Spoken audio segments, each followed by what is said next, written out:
Thank you. I'm just putting my timer in just to make sure that I keep track. I don't go over time because we have a lot of things to cover. So thanks a lot, Lydia, and welcome everybody for another RAC session. My name is Eduardo Mayor, as Lydia mentioned, and I'm gonna try to cover as much as I can in terms of the basics for RAC applications. And this basically we're gonna cover how to access resources in general, not only through the RAC, but of course the main focus is the RAC, eligibility, pre-submission consultations, the scientific review process, and some details about writing RAG and RPP applications. And hopefully, if we have some time, I'll just show what the online forms look like and some tips and tricks. We are recording, so please mute yourselves to avoid background noises. Everything that we do today will be shared with you and will be published on the Alliance website. I'll stop at the end of each session for questions, but if we run out of time and I cannot answer all of the questions because of the time constraints, you can still put it in the chat. I'll make sure to answer those questions in writing, and we'll share those when we share the slides, and we will be available on the website as well. So don't worry if I'm not able to cover everything today. We'll do our best just to cover, to answer all the questions, even if in writing.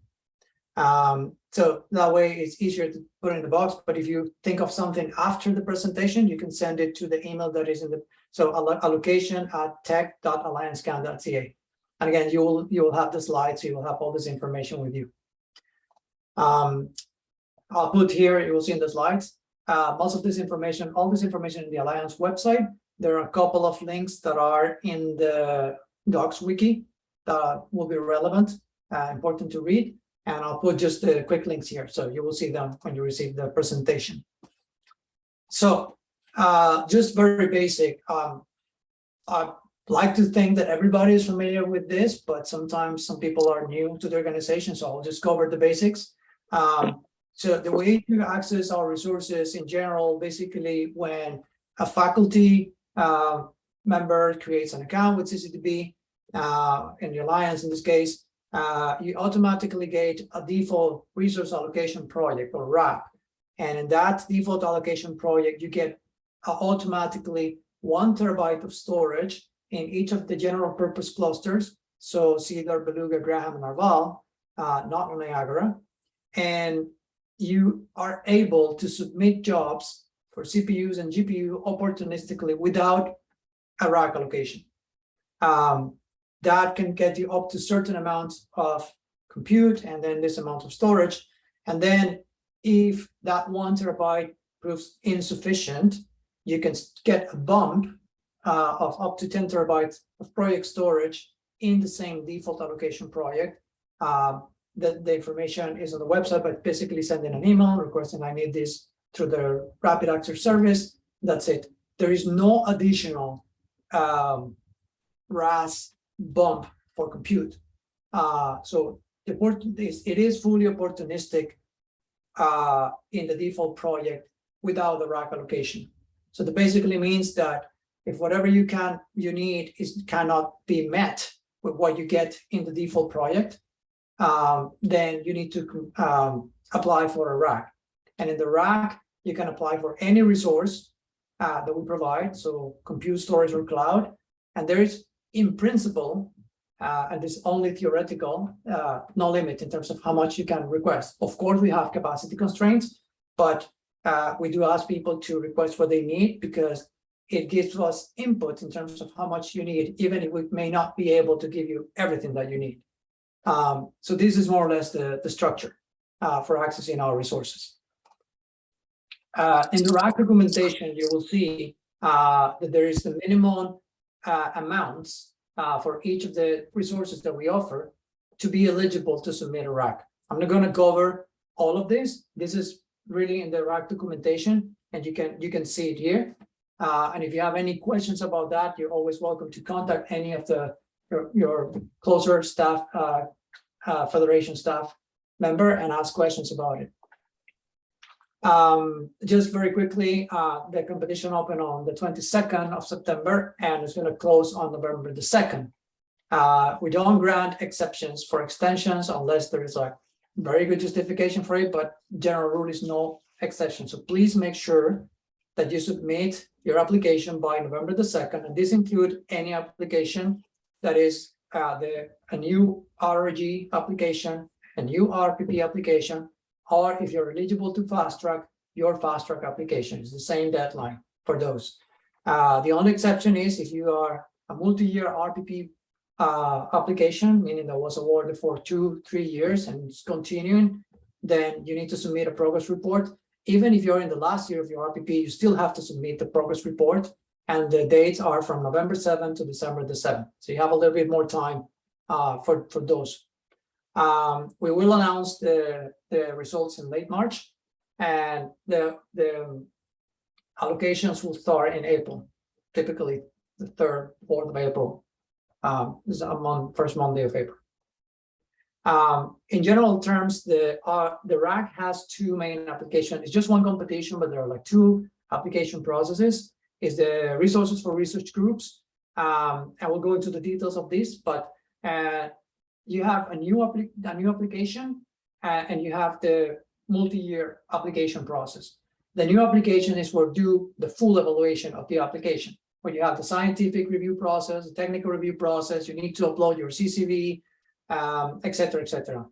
All these applications can be delegated to one person. It could be a co-PI, it can be a sponsor user, it can be a collaborator. As long as you have the role identifier of that person, you can delegate that application. However, you as the principal investigator remain responsible for both whatever is put in there and then the utilization of the resources if the application is successful. The multi-year process, you have the fast track application process for RRG, which basically is kind of a progress report. It's a very light process. We don't do a scientific evaluation again. We reuse the score from the previous application, and then all the scaling and all the allocations are based on that score. So that means that if your score is low and the minimum score is 3, and we have to cut more, you're going to be more impacted by that. So in general, if you are eligible to fast track, but your score is low, and if you need more resources, the recommendation is you probably submit a new application. But if you don't need more, then probably you're fine. So it depends on your need. And if you have questions, you can always ask, and we can guide you. It's the same for RPP. The difference is that in RRG, you request 1 year at a time resources. In RPP, upfront, you can request up to 3 years. The RPP is for platforms and portals.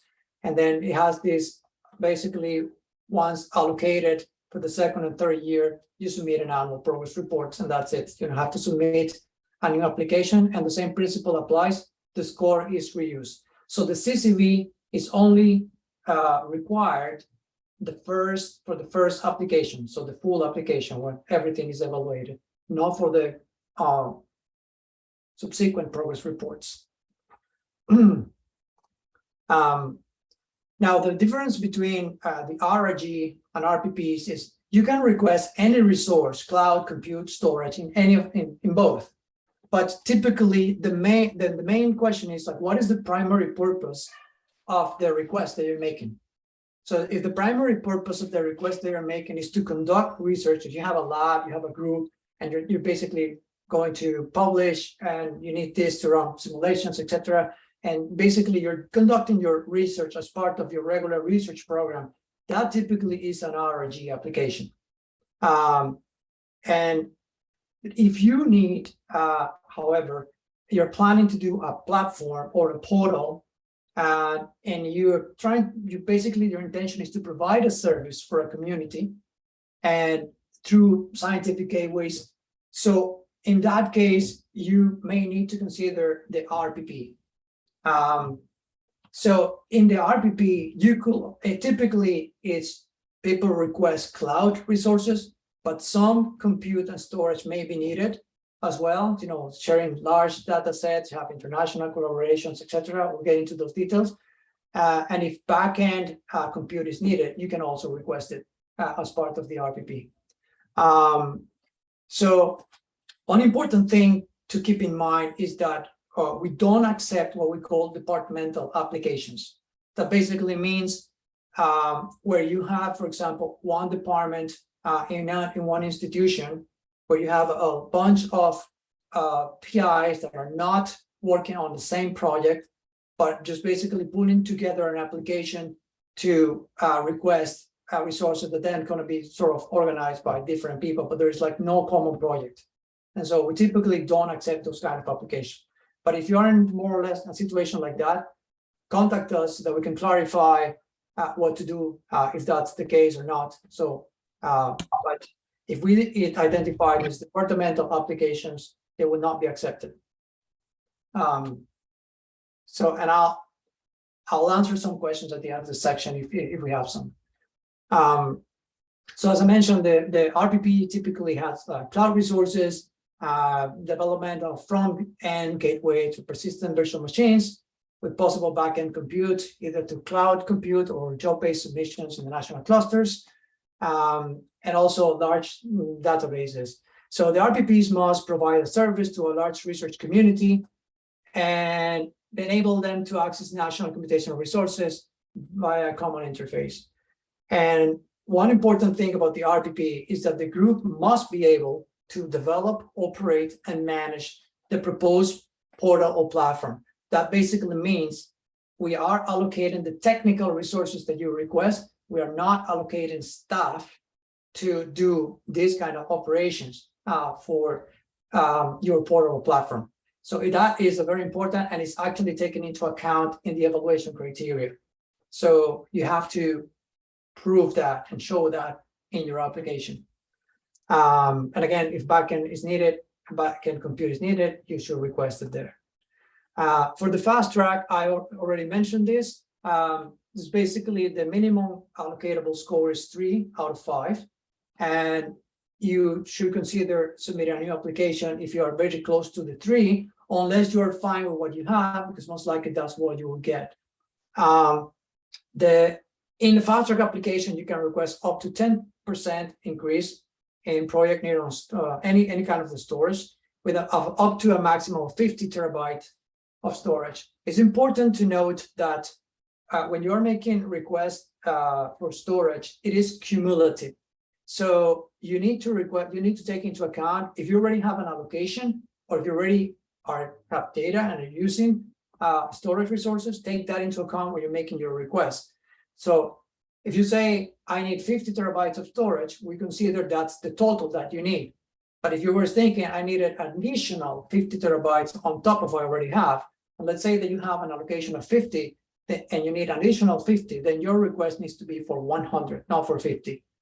And so take into account what you already have, plus whatever additional storage you need. One acceptable change is like, let's say I want, for whatever reasons, and you can explain why, I need to split my allocation and put a portion in this cluster or that cluster, or I want to move my allocation to that cluster. Then you provide justification in the fast track form. That is accepted. You can do that. And what we don't accept is increase in the request of CPUs or GPUs. It's particularly if there is a significant increase in those, you need to submit a new application. This is in general for the fast track. Very quickly, this shows the trend in terms of the number of applications since 2012. So you can see the slot pressure in terms of how competitive this process has become. So all this to say, try as much as possible to put a good application. If you are not sure, you can consult with us and we can try to help, at least on the technical side of the request. I'm going to briefly stop here to see if there are some questions that I need to answer before I proceed. So PI means principal investigator. Typically, it's a faculty. The eligible roles to apply for RAC are faculty, adjunct faculty, and librarians. I'm going to go to the eligibility right away.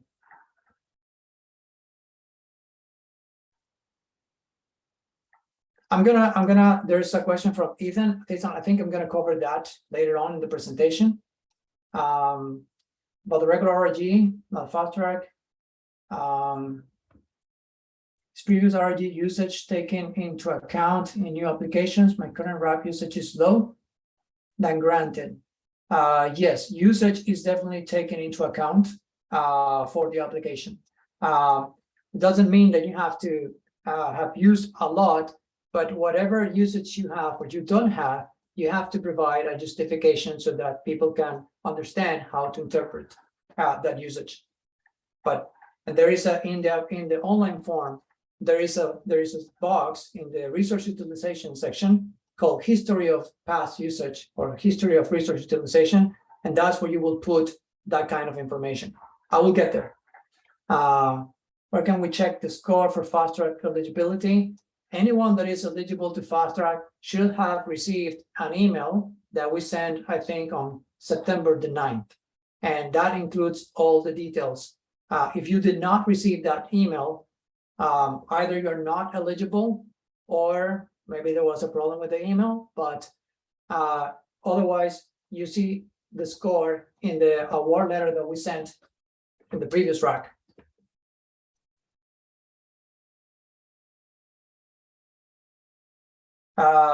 So I missed the part of GPU and cloud allocation. Those are not considered in fast track. So in general, you can ask any resource if you requested GPUs and cloud in the original RAG application, and you need to continue with those. That's fine. Like that's basically we take whatever you requested already. If they are new requests, then you may need to apply for a new. You need to submit a new application. But if you already requested it and you have an allocation, then basically we continue with that. It's possible that we are granted a smaller allocation than the one requested. Yes, it depends on resource constraints. There are different ways to scale the allocations, and as you mentioned, there's a lot more pressure and limited capacity. So it is always possible.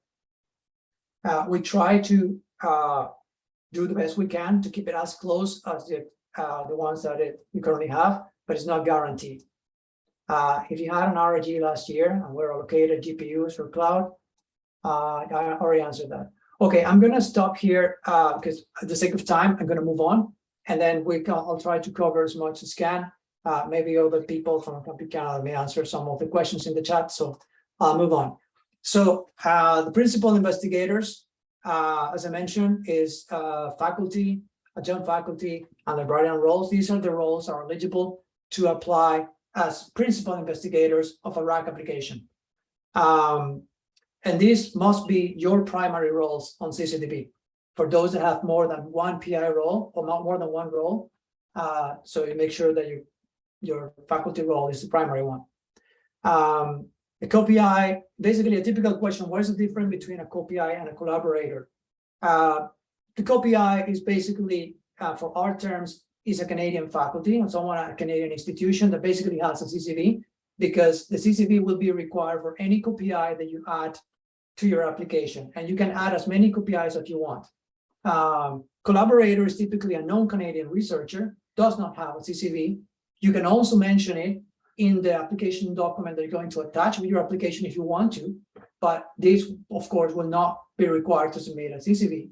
And so that's the main difference. So just a tip here, like make sure, especially if you have changed roles, or if you're thinking of changing roles like soon or next year, that you apply to the right role, because there could be complications if you don't do that.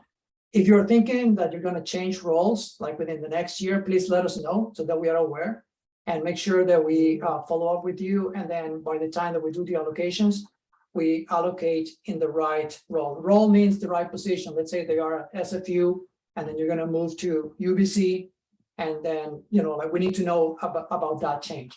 Or if you have already moved, it's good for us to know. If that's not the case, you don't have to worry about that. So the pre-submission consultations. This is an important part, especially if you are applying for the first time as a RAC. We really strongly encourage you to talk to us. There are many ways to contact us, and All of them are in the RAC application guide that is on the Alliance website. And you can have like local support people helping you in terms of understanding your needs and how to translate those into your resource requirements in the application. Try as much as possible to consult with us prior to the end of October so that we have enough time to schedule and meet with you. The goal of this consultation is basically to determine whether, first of all, you need a RAC or not. Like try to assess that needs. Like, why do you really want to go to this painful process if you don't need to, right? So we try to evaluate if there's other ways that we can help you without submitting a RAC. If a RAC is really needed, then okay, what is the right process for you? Is it an RPP? Is it an RRG? And so we try to help you, guide you through that process. And once we do that, then we can provide technical assistance in terms of calculating the resources that you need. What we don't do in this process is help you with the scientific part of your project. Like that's out of the scope of this particular consultation in general terms. Right, let me stop quickly to see if there are a couple of questions that I can answer. Can one PI be associated with an RRG on an RPP? Yes, you can. That is allowed. You can only have one RRG at a time. And you can have one RRG and one RPP per competition round. So that means you can submit one RRG and one RPP, that's fine as a PI. And you can be a co-PI as many applications as needed. There's no limit there. But you cannot have two RRGs and you cannot submit two RPPs in the same competition. That's the limit. If you need more CPUs, no storage space, do I need to ask for the amount of CPUs in terms of core years? If you already told this during the first, yes, the units for the request of CPUs is core years, and the same for GPU is GPU years. One PI can lead RRG and RPP. We have a partner between universities for the same project, involve multiple researchers, tutoring on RPP. Yeah. Okay, I'm going to continue and we can go over. Here, scientific review. All right, so there are 10 scientific committees, which as you can see are more interdisciplinary than the one that you may be used to in the tri-consults. And you need to take this into account when writing your proposal. These are the chairs that are confirmed for each of the committees. And this information will be available on the website. The review process, I also want to clarify what do we do and what we don't do with this process, because this is an important reason for confusion. So our scientific review process, which has like peer reviews, we recruit people, faculty from all universities in Canada in these different areas, and they take a look at the scientific excellence of the specific research project for which the computational resources are requested. That basically means that we're not doing a second evaluation of, let's say, an NSERC research program for 5 years. We're looking, you may have a research program that has like 1, 2 computational projects that are linked to that program, and we're basically focused on those 2 projects for which the computational resources are needed. That's the scope.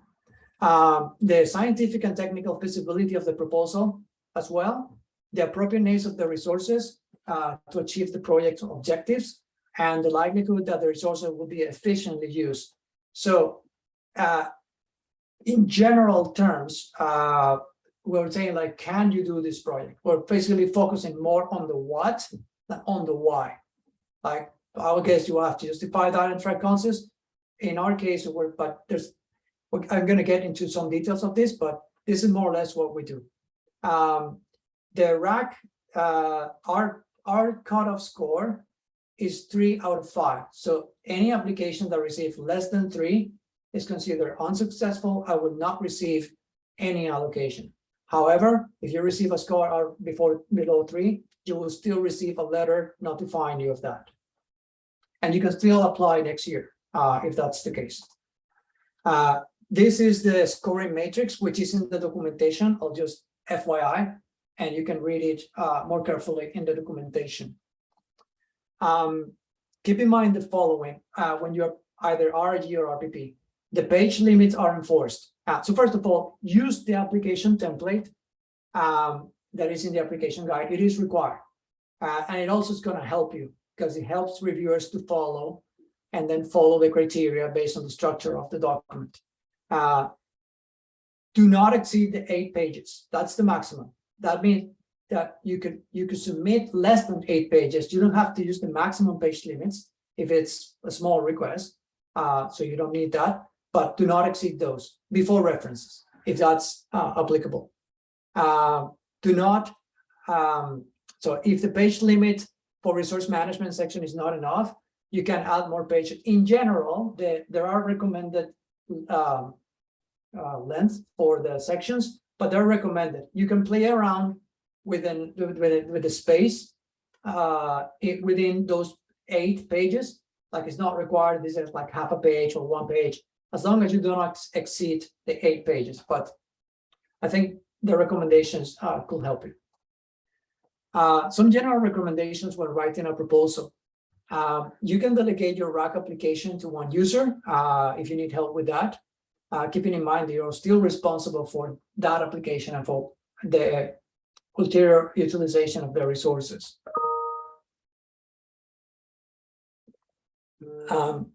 Make sure that you submit an up-to-date CCV because that's a key part of the evaluation.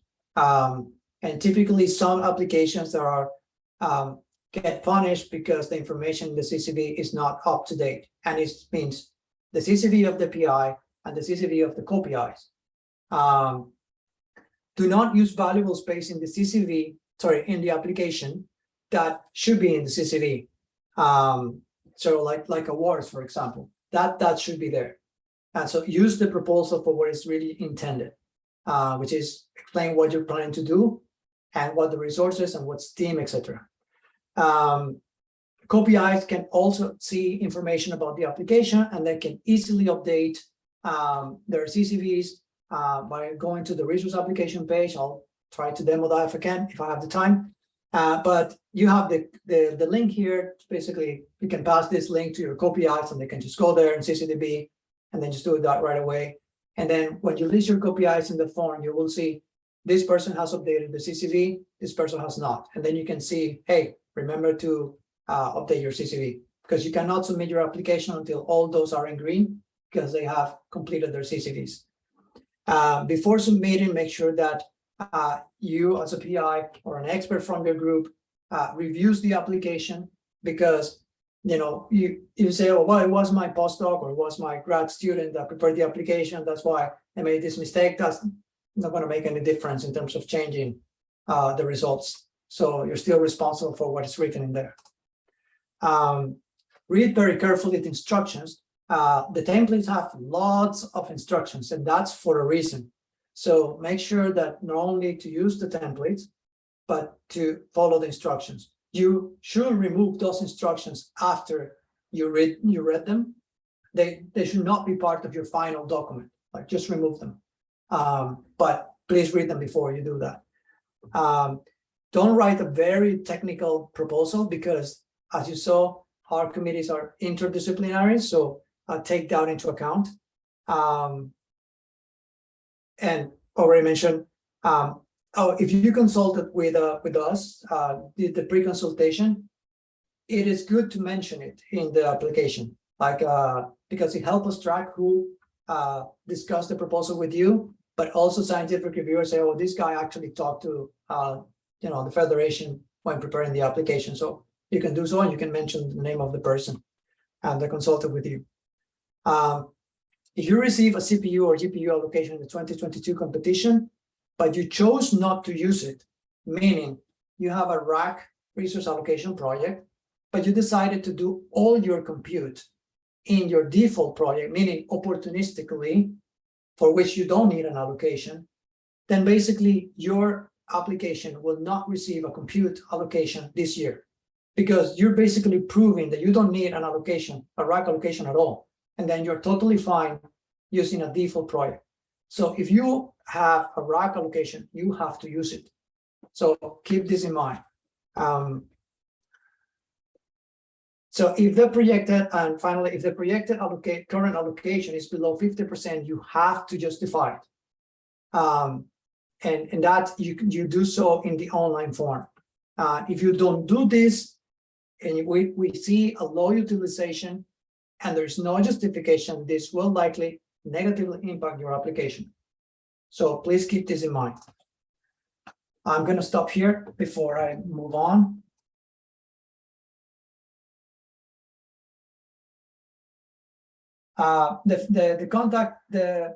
You can send to contact us. Go to the Alliance website and the application guide. There is a section to contact us, and there's like local email addresses for Ontario, Quebec, etc. Or you can simply contact the general allocations at tech.alliancecam.ca for a consultation. On the template, I was having trouble getting the LaTeX file from the website. Okay, you can send us an email to that address, and we'll take a look to see if there's an issue, and we'll try to fix it. Or we can probably just send you the template by email to see if that works. We'll come help you with that. In practice, our scoring just ranked on the number of papers on the PI Ccdb? No. There's actually an evaluation criteria that is published on the application guide. So please take a look at that, because there are, but I'm going to go to the criteria right now. So hopefully that will help you answer that question. And yes, the storage usage is kind of harder to get. So the information that you will see on Ccdb is mostly CPU and GPU. We don't have, unfortunately, storage usage reported on Ccdb. So you may need like some help from staff. You want to look at your storage, but if you're able to provide that, we're going to include a storage usage. That's something that we're going to do. So if you can provide that justification in your application, that will greatly help us in advance. And if you need help, like getting that information, contact us. And yes, everything that I do today, presentation, everything will be shared and will be available on the website. So don't worry about that, including the recording. Okay, so I'm going to go to the evaluation criteria. For the RRG, there are two main criteria. Both are required. What varies is the level of detail in each of those, depending on the nature of your projects and depending on how many resources or how much you're asking. But both are required. So don't say, oh, I'm just one PI, I'm not going to bother with the resource management. No, you need to complete it. It's just going to be different if you are like a large group, it's going to be different, but you still need to complete it. So, and a typical problem is that people do not complete the resource management section, and basically you lose 30% upfront of your score there. So don't do that, please. Make sure that you complete both sections. The weight is 70% for the research methods and 30% for the resource management, because the main focus on the RRG is like, what are you going to do and can you do it? As you can see, we're not asking why, you're doing it in general terms.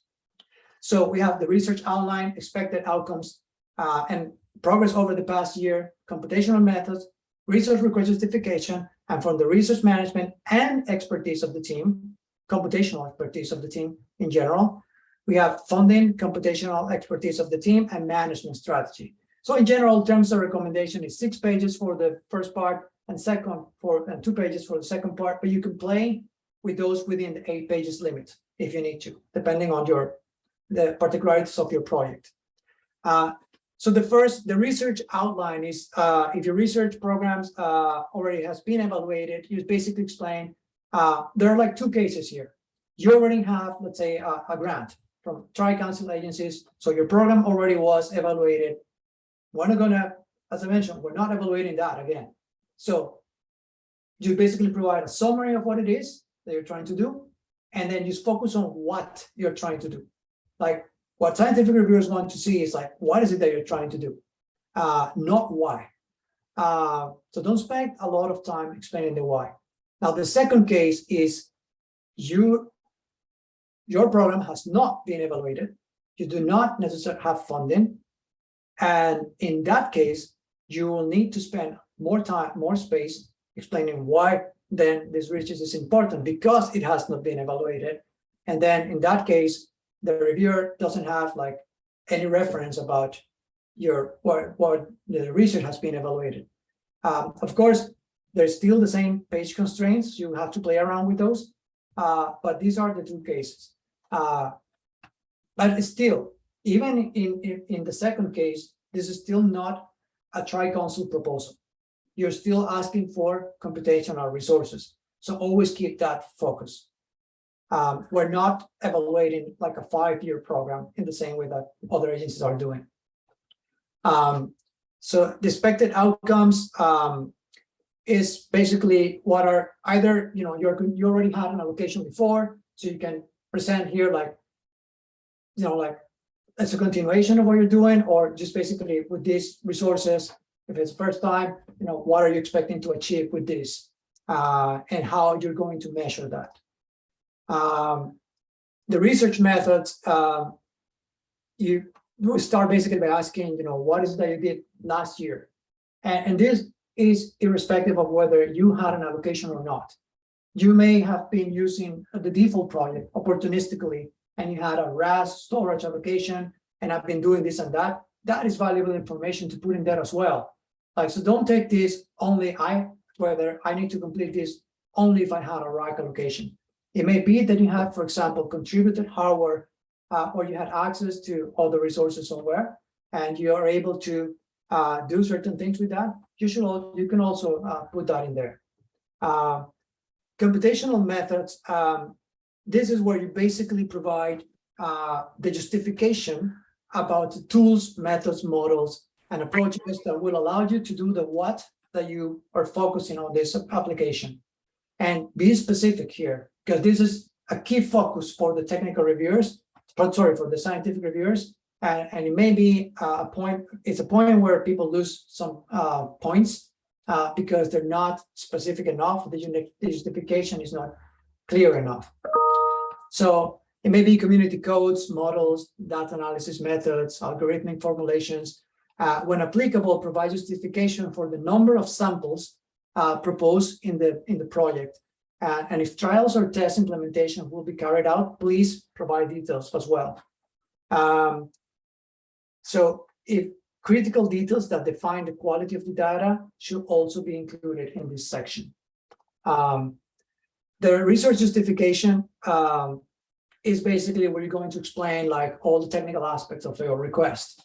Do not inflate your request, because people will know. I understand that there are constraints, but as much as possible, try to be really what you need.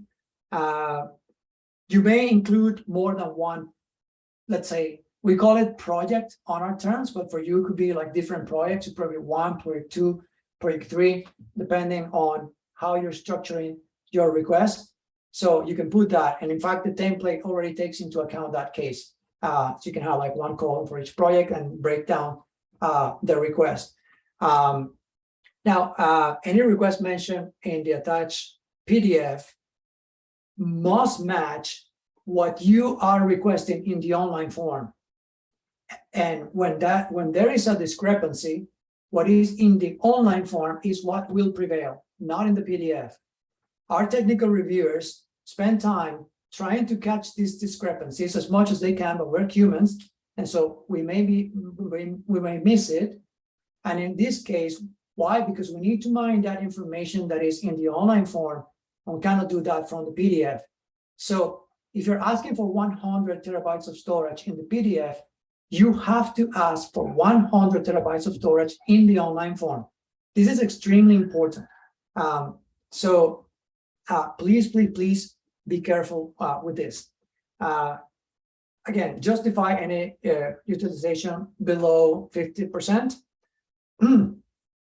And I already mentioned, if you're using resources opportunistically, also mention it. It is useful to provide some context about how the resources requested in the application connect with resources used in the past. There are like 3 key sections here, which is compute, cloud, and storage. You only need to compute whatever you're asking for. Like it's only storage, then you can forget about the other 2, and you can focus on the storage. And if it's storage and compute, then you complete both. There is a calculator that we put in the spreadsheet, and you have access to, that can help you calculate how much CPU or GPU you need. And if you don't know how to estimate your memory, then please contact us so that we can help you, because it is important. You will be required to enter memory requirements in the online form as well. Explain what part of the request is critical for running experiments versus what part is needed to get results faster or better. I think for the last part of this is consider including tables or graphs showing scaling or testing for various combinations of CPU, GPUs, or example of the resources typically used to run similar calculations. If you request vGPUs, which are available in the cloud, you must justify why you cannot use regular GPUs in the national clusters. And finally, when we do provide IP addresses, note that these are scarce resources, so we may or may not be able to accommodate all your requests, but of course, you should still request what you need. Now, in the resource management part, this is basically looking at the team as a whole. It's not the PI. So if someone was asking, like, you're only looking at the number of publications in the CCB? No, we're looking at the team as a whole. The team includes the PI, co-PI, the students that are going to be working in the project, anyone that's going to be actively and directly involved in the project. If you include a co-PI, you have to justify what is the involvement of that co-PI in the application. So do not include a co-PI just to say, oh, this guy is, I don't know, a Nobel Prize, or it's a big name, but it's not clear what the co-PI is going to do in the project. That will not fly well. So you have to justify. If it's not clear, don't put it in there. If it is, justify. You can request an application even if it's only one PI, and even if you don't have funding. But in that case, in the resource management, you must explain how that one PI is going to use the resources and how everything is going to work. So you need to provide that. But as long as you provide that and there is a plan for that, you should be okay.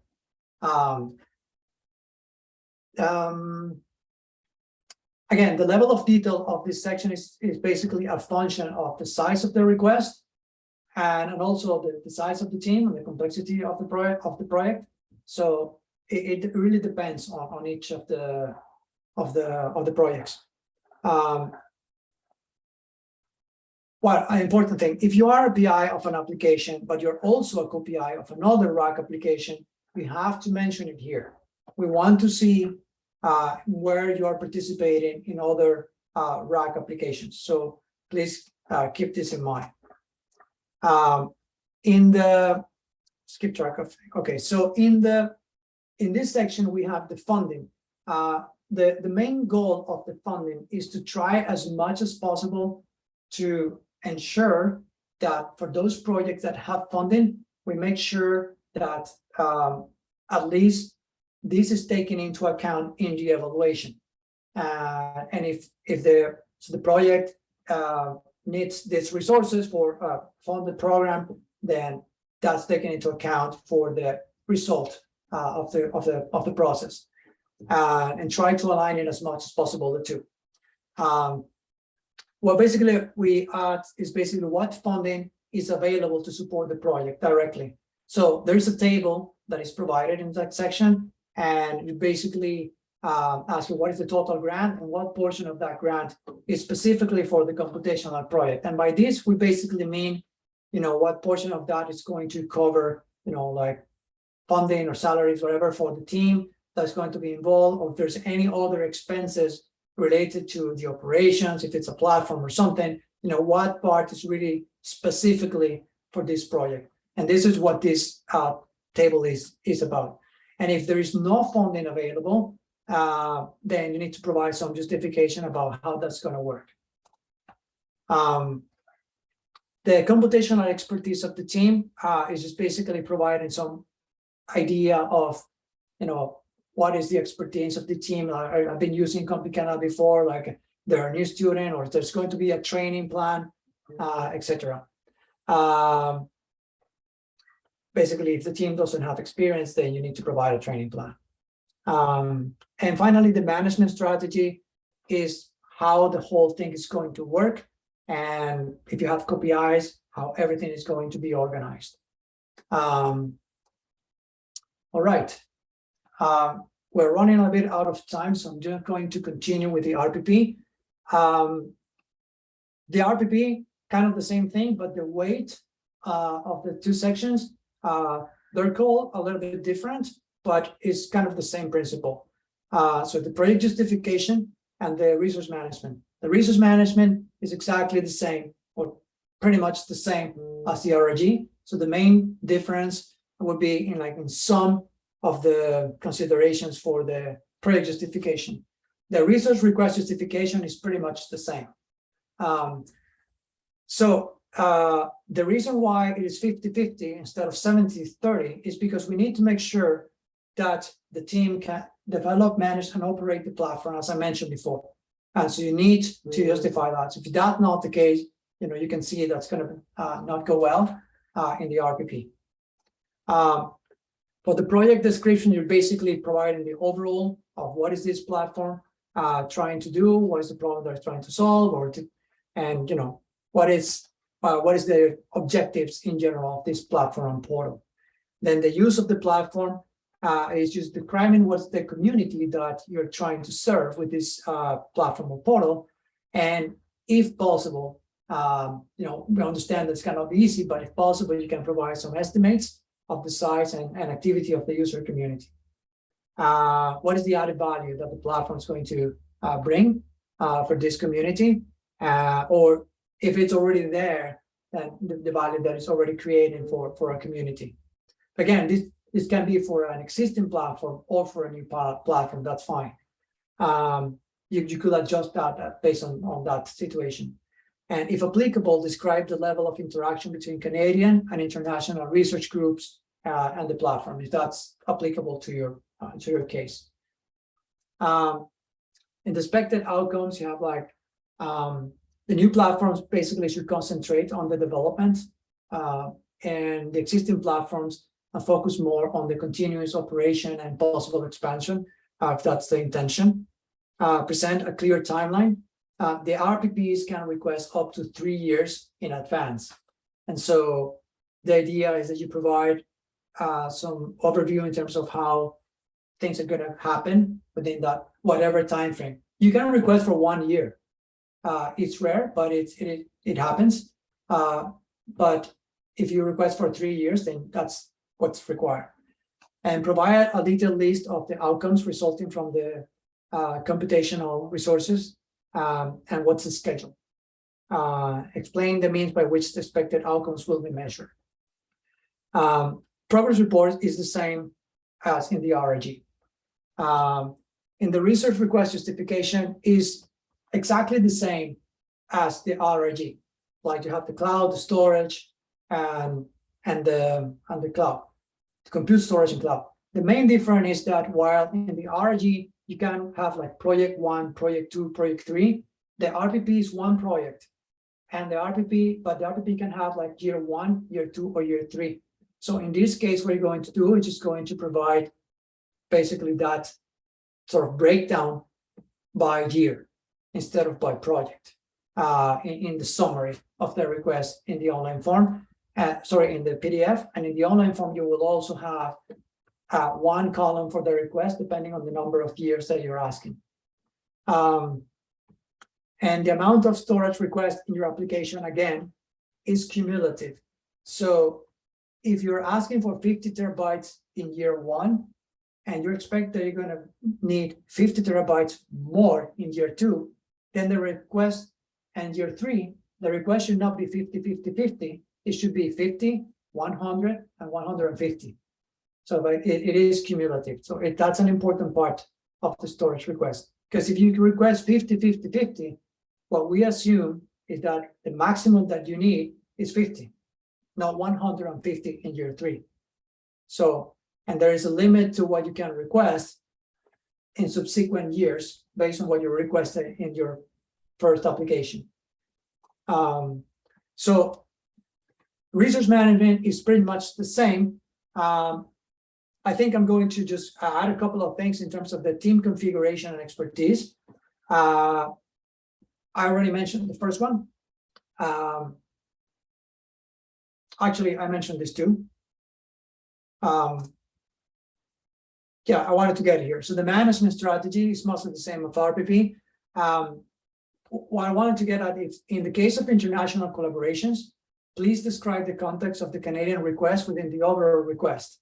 So who is managing the Canadian resources? How are those people funded? What does the Canadian group get out of this? Is Canada participation exceptional? Like if, is Canada leading the project or things like that? So that provides some context for the reviewers when looking at this particular part, when there are these Canadian and international collaborations. I'm going to stop here. I know I've been running a little bit, but I wanted to leave enough time for the demo and also for questions. Is there anything obvious that I'm missing? So there's the last one. So does RPP support scaling? If the platform service is being more used than expected, storage compute, hard to estimate, including, okay. So basically, if I understand correctly, and the question is, you have a platform and it becomes hugely successful, and then you basically start needing a lot more resources than one you need.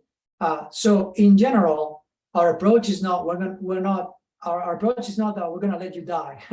We're not going to be in a situation where we're going to kill a project. So we try to do our best to try to support what you need.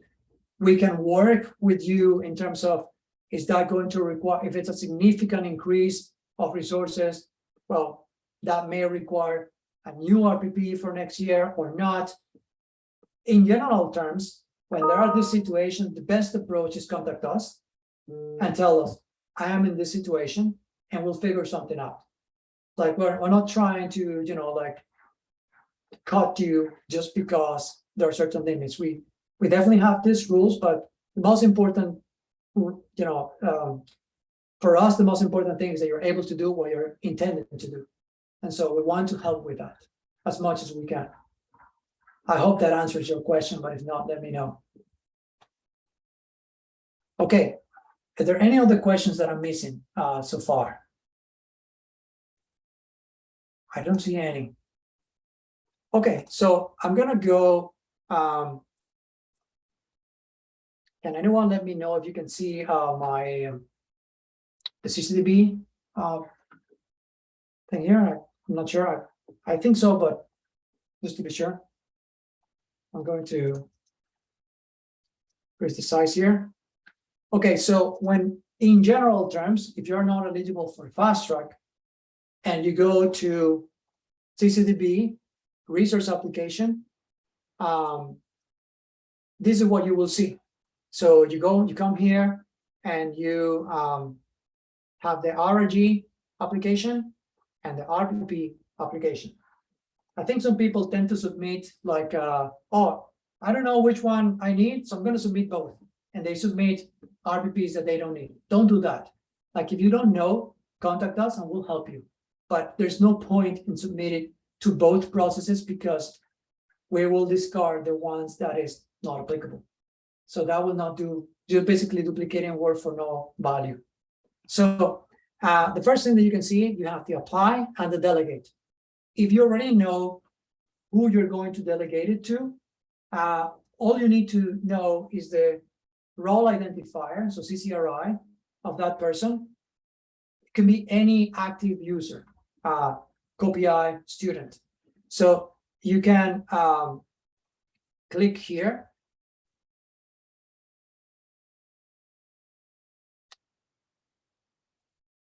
And one day it will open. You know what happens with live demos, right? Right. Okay, so in this case, you're delegating to the RRG process. You will have to do this for RPP separately if that's what you want. So in this case, I entered the CCRI, and if you are a PI, the CCRI, you can see in your homepage the CCRI of any sponsor user that you have. So you can simply copy and paste from there and put it in here. And then you basically acknowledge that you're still responsible for this. You delegate, and that should be it. Then you're going to see that you actually delegated this application to Albert Einstein. Oh, that's quite a delegated user. So, and this person now is able to see this form, the RRG, when they log in. Before they cannot, but now they will see, and they will see that you are the PI that are delegating this application to them. So if that person may be working for different PIs, and maybe that several PIs are delegating the application to him or her, and he will be able to see each one of those and which PIs. So that will be clear in the UI. So you click here for the RRG, and you're going to have like some general notes. You have the link to the application guide right here, the technical glossary, and you can see the email for support right here. If you don't want to see this anymore, you just click on here and you hide it.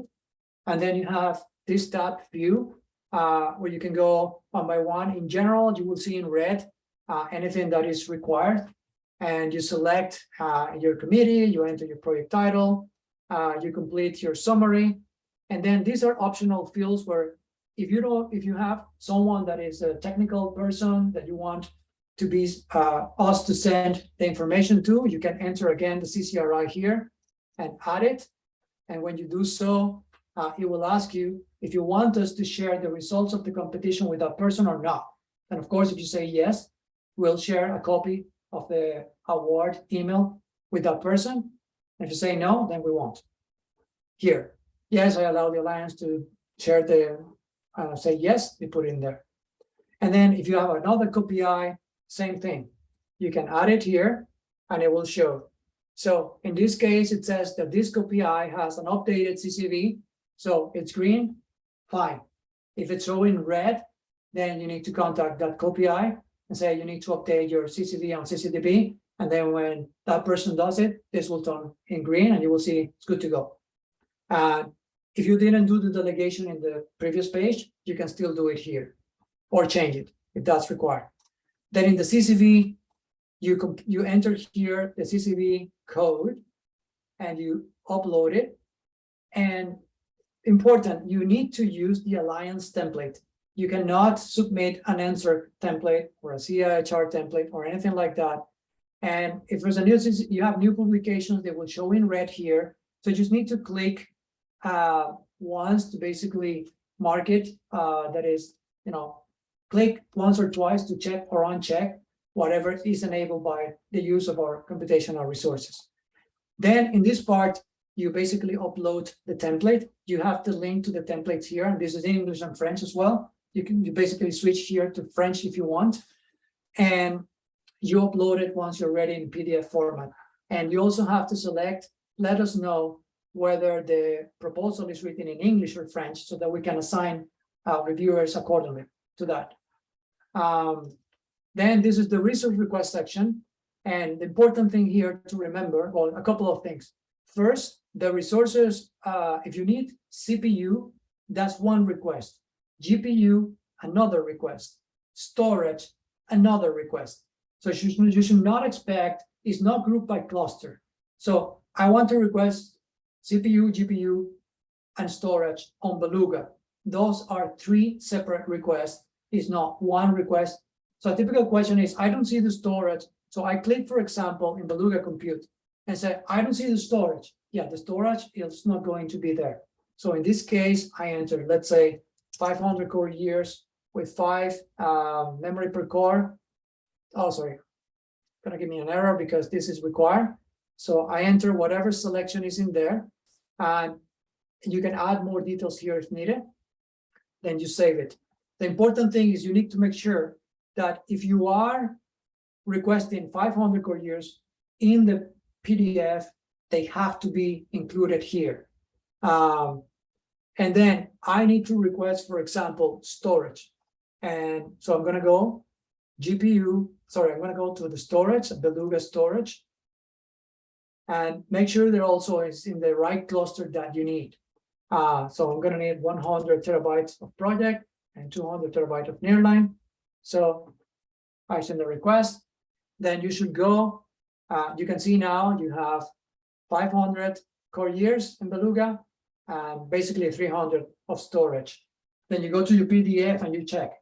Is this what I'm requesting here? Does it match? Okay, then I'm good. If you only request compute, you're going to see like a red warning saying you're only asking for compute. Are you sure that you don't need storage? And you can say fine, and then you submit. But we're just trying to remind you, hey, don't forget if that's something that you need. Then the cloud, you can also request the cloud right here, depending on what you need. So it's compute cloud, persistent cloud, and it's gonna, in the cloud, what's happened is that the flavors are specific for each cloud site. If you select Beluga or Bluetooth and you're looking for a specific flavor and you don't see it, it's because it's not available. So the site that you select is going to show you only the flavors and the resources. For example, storage, object storage is only available on our Bluetooth. It's not available on the other sites. So if you don't see it there, it's not available. Now, the resource utilization, this is what I mentioned. If you already, let's say you had an allocation before, and there's a significant increase, you should justify it here.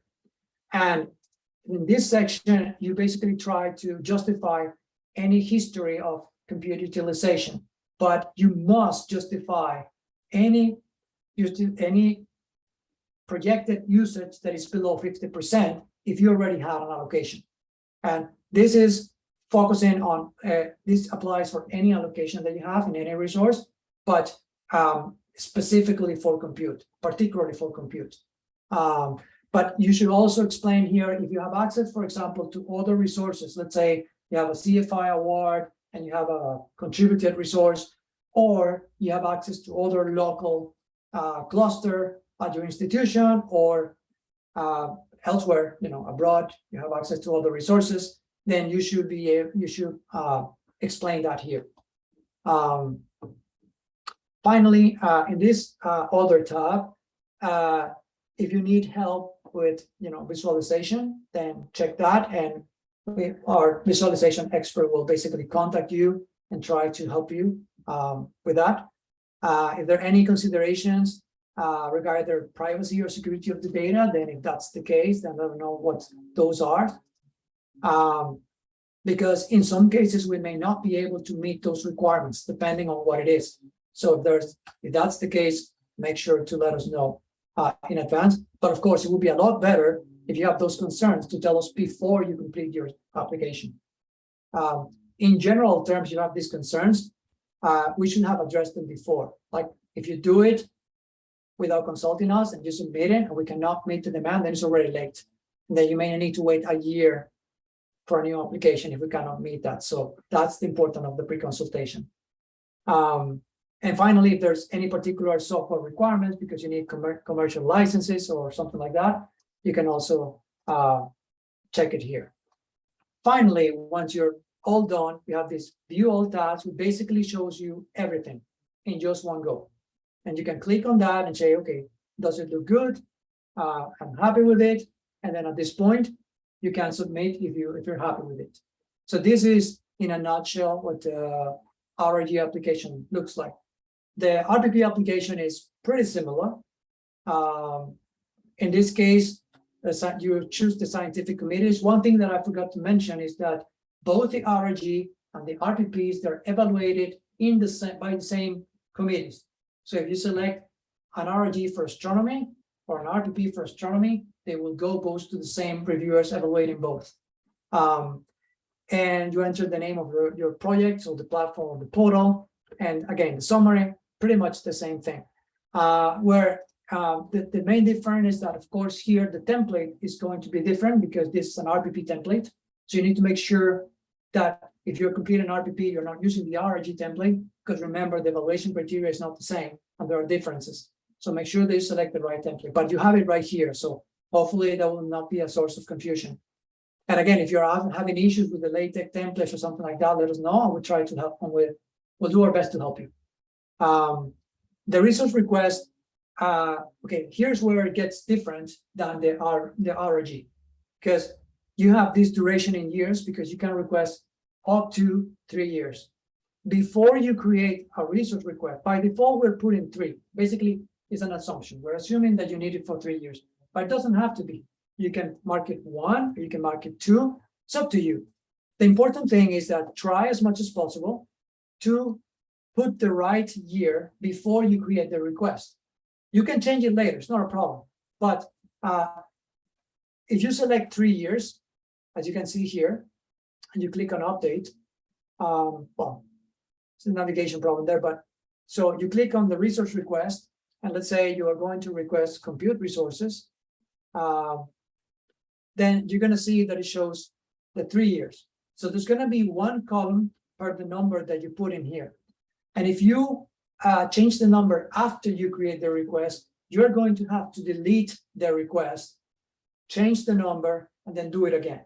It just did some of the logic, internal logic of this.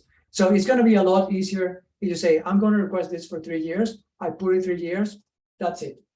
And then, so in this case, I was mentioning in the case of storage, they say you need storage on Graham, and you put whatever the reason is in there. And I'm going to need 50 terabytes for year 1, 100 terabytes for year 2, and 150 terabytes for year 3, or whatever justification you're going to provide in the template. And let's say non airline. So I'm happy with that. And this is what we need, and not 50, 50, 50 if you're thinking that it's going to grow by 50 terabytes per year.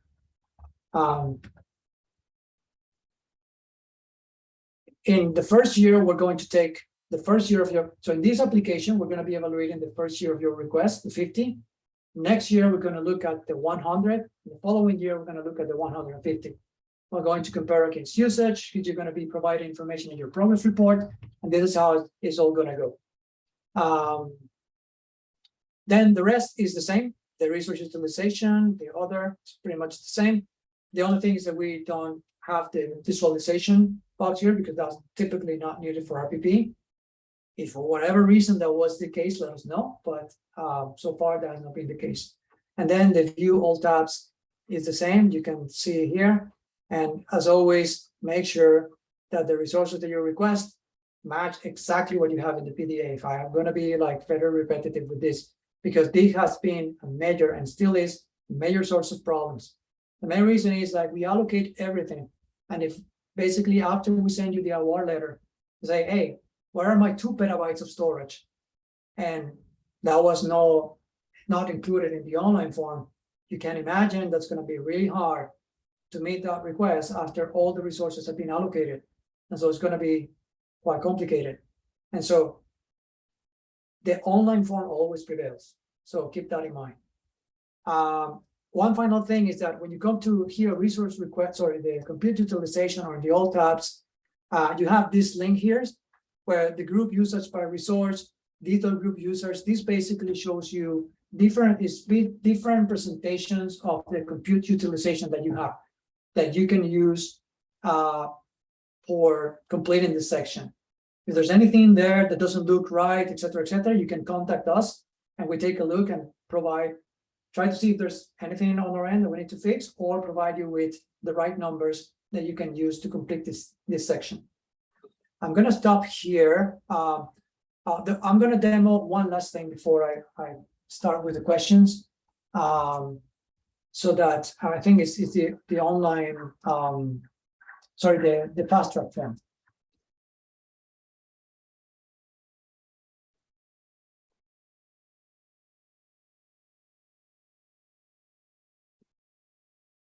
So if you are eligible to fast track, as this PI is, by default, you're going to see the option to enter in the fast track right away.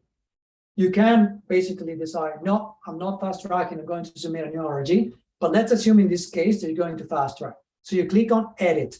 So first thing, the fast track is, as I mentioned in one of my previous slides, is the multi-year application process for the RRG. So you see here the RRG, so it's going to go by default in the first row under RRG. So you click on the fast track here, you're going to see the application number, and it's going to be that it's not submitted. Same thing, you can hide this. It's kind of similar, but of course, it's very short because you don't need to provide all the other information. You can still add a secondary contact person. This secondary contact person is the person that will answer any technical questions that we may have about any application, RRG, RPP, fast track, etc. So you can add it there, and we will directly contact this person instead of the PI or in addition to the PI. We may CC the PI just to keep the PI in the loop, but this is the person that is supposed to be responsive to answer our questions. You can also delegate it here or outside. Now, in the fast track application form, you basically have like some of the things that I mentioned before. And the first thing that's going to ask you if there are any changes in the request that you have. So if it's true, then you're going to have to provide like some justification here or some details. Like, what are the details of the change? I want to move my, and you're going to see what is acceptable and what is not acceptable here, so you can follow that. But in this basic form, here in the important notices, you also have the link to the fast track guide, so you can go there if you need more information. And here you provide justification for the low usage if that's the case. This is very important for fast track. We take this into account. And any progress over the last year. So you do not need to update your CCV for the fast track. Any progress that you have, just simply put it in here. And if that's not the case, and your fast track just basically tell, well, I'm just requesting the same amount of resources, no changes, blah, blah, blah, and then whatever is applicable in this form. Then the resource utilization just basically shows you the history of your request and allocations, let's say, because you can fast track up to 2 consecutive years. So you have your RRG was evaluated the first year, then the second year you fast track, the third year you fast track, the fourth year you have to submit a new RRG again. And so this is how it works, and it will show you the history of your allocations and utilizations. And then same thing, you can review here and you submit when you're ready. Once you're ready, you go to the resource application and the status will change to submitted. Now, let's say that you don't want to submit the fast track. You say change to RRG, it will ask you, are you sure? And then basically it will change and takes you to the RRG form. You can complete it. You can go back and forth between the two. And any information that you have in any of them will be saved as long as you save for later. So make sure, and the fast track actually doesn't save, so because it's very short. So if you're going to submit the fast track application, just make sure that do it in one go and submit. But once it's there and submitted, if you decide to change to RRG after the fact, the information that is there is going to be saved. So you can save for later and then continue working. We know this takes time, so make sure you save for later and then you come back to it and everything's just going to be there. I think I'm going to stop here to see if there are any questions that I'm missing. We still have something like 15 minutes. So what feedback is provided by the review committee? Are they going to directly state what needs to be done in future years to obtain the requested resources? So the scientific review committees focus on what is basically on what information is provided in the application. It really varies, but they basically focus on, the feedback is not as comprehensive as the one that you will probably receive in the tri-consuls. It's basically, the feedback is mostly, is the application clear? Like, the request was not clear. like the sample, the methods are not clear, or is it clear, or is an excellent application. These are more or less, or it's not going to be, for example, like questions about where, in which direction your research is going. Like that's not the type of feedback that you should expect. I don't know if that answered the question. In some cases, we also provide additional feedback that is coming from the Resource Access Program Committee, in terms of if, for example, if you do not need this, or you're better off, we move you to this cluster because it helps you better. So you can have like different type of feedback, or some more technical that will come from us, and some related to sort of let's call it the scientific part of the proposal coming from the committees. If I only ask for CPU resources, let's say on Narval, do I still have the storage space on Narval that I have now with the standard opportunity resources? Yes, that doesn't change. However, if your storage needs meet the minimum eligible requirements for RAC, I think you're better off requesting, but it's up to you. Like if you're fine just computing with the RAC allocation, and you don't want your data from the default RAC, you go. The only thing to consider is that if you are expecting that your storage needs are going to grow over the period where, let's say that your RAG is successful, and then you're going to be eligible to fast track for year 2 and 3, but you did not request storage in your original application, then that's going to be a little bit of an issue. And you don't want to submit a new application in year 2 because I did not foresee the storage coming. So it depends on your need. It depends on how you project that your storage needs are going to go. Of course, we're not asking you to ask for storage just for the sake of asking. Just ask for what you need. And we may be flexible. If the storage is just going to grow modestly, like 1, 2, 3 terabytes, it's probably not necessary to include it with the RAC request. And this, we need to look at those case by case basis, but this is more or less the principle.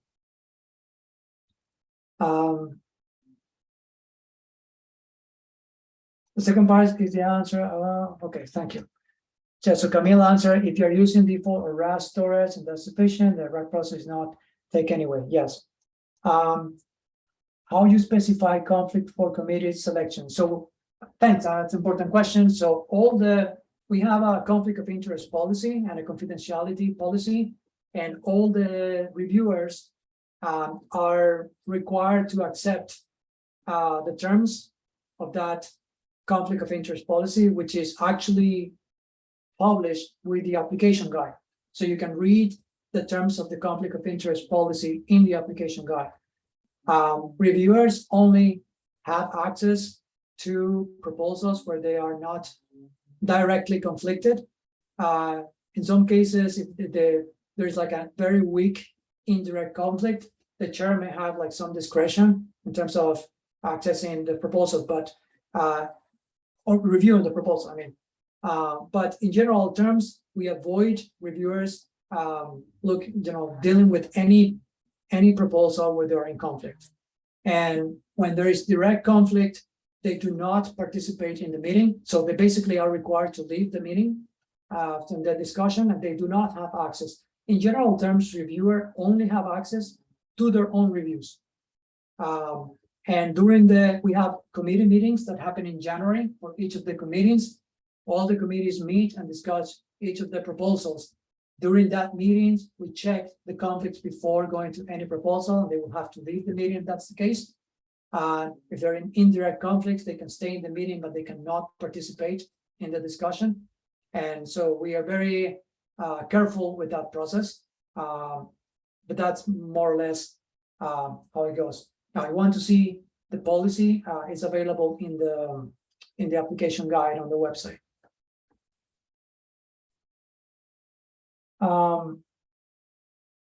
What is exactly a CCV? CCV is a Canadian Common CV. It is the standard CV that is used by the tri-councils. It is only required for faculty roles in our case. What is the average GPU usage in RAG?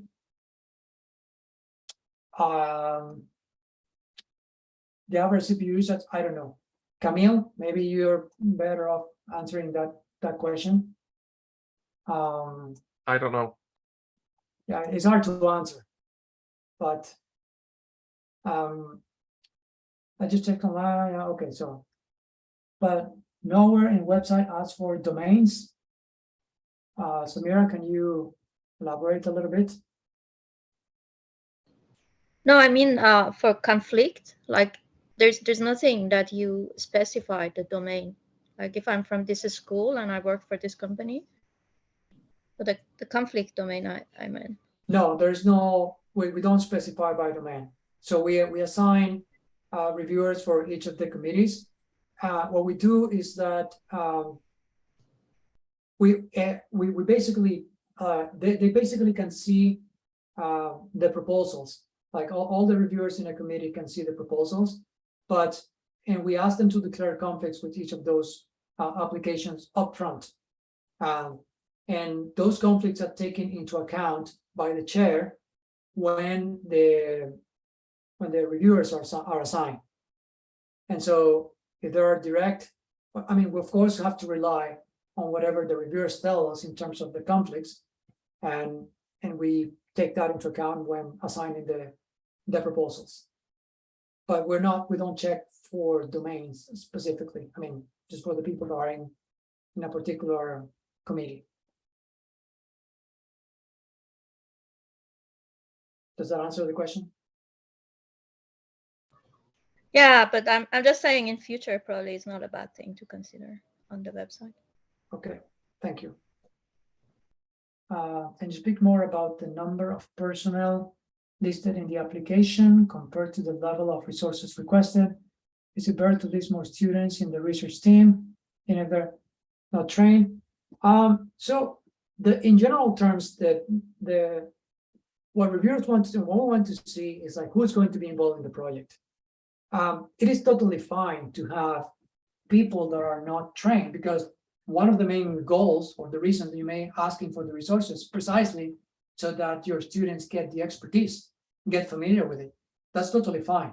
So it's not that you need to have like a fully expert team to get the resources. What we say is that if you have a group of HQP that is not trained, then you need to tell us what's the plan to train them.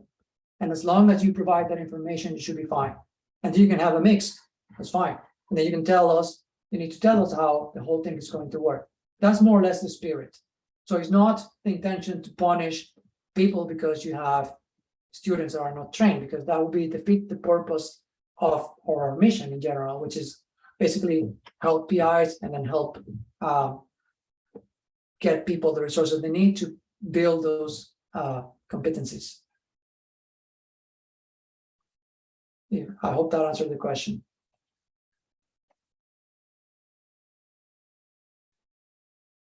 Okay, we are almost over the hour. Let me see if there's some more question. If an RPP involves multiple researchers and students from different universities, that can happen. There are actually several projects that actually are like that. That's okay, as long as like it meets the purpose that is a service for a community, and it's a scientific gateway. It's going to have like large collaborations, or going to have some collaborations, Canadian or international. As long as you're meeting these requirements, it should be fine. We understand that these projects may have like multiple groups, multiple institutions working together. The important thing is just to mention that, make it clear. But as long as you meet the requirements for the competition, should be fine. But if you're not sure about it, because there's some particularities, contact us and we can take a look in advance. All right, one last question.